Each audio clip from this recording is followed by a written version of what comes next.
Reel America is looking into the activities 40 years ago of the Church Committee, which did a broad examination of the work of the FBI, the CIA, and the NSA. Today, as we continue, we're going to be looking at testimony of two FBI informants before the committee.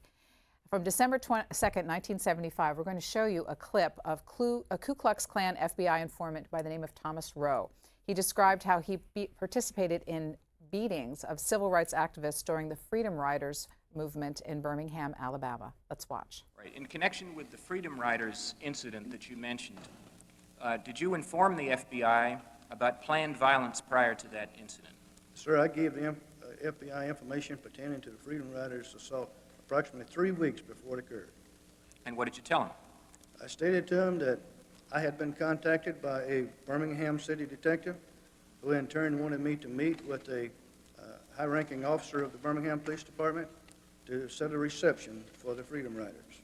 You mean the Birmingham policeman set up the beating of the Freedom Riders and you told the FBI that? That's correct, sir. And then were they beaten? They were beaten very badly, yes. And did the Birmingham police give you the time that they'd promised to give you to perform the beating? Yes, sir. We were promised 15 minutes with absolutely no intervention from any police officer whatsoever. The information was passed on to the Bureau.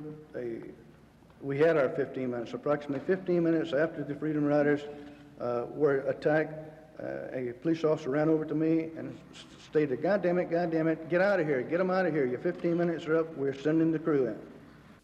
So Fritz Schwartz, watching this, let me have you underscore for the public exactly what it is that we're hearing here. What I'm trying to understand is that we just heard testimony that the FBI and the Birmingham police colluded to allow people to come in and beat the Freedom Riders unaffected for 15 minutes before the authorities moved in. Is that correct? Is that what we just heard? That's what you just heard, and that's what happened. That day, we had two witnesses, Gary Thomas Rowe, who testified with a hood over his head that I'll tell you about in a minute, and a young woman who was in the Vietnam Veterans Against the War. Maybe she worked for that group, and she was an informer for the FBI. Now, again, our point was not you should not have any informers. Informers are a legitimate law enforcement tool. However, there was absolutely no process for deciding how and who you would pick as an informer, and as that story about knowing beatings of the Freedom Riders shows, the informers sometimes do some very bad things in order to maintain their credibility. Now, Rowe had come out into the public because he testified in a murder trial against 3 Ku Klux Klan people who had murdered Viola Lioso, a civil rights worker who was on a march in the South, maybe in Selma, and she was shot by the 3 Ku Klux Klan people and killed and because she was riding in a car with 2 black young men. So he had become public and gone public and testified at the murder trial against his 3 Confederates in the Ku Klux Klan. With about half an hour to go before the hearing, he said to me, I can't appear on television.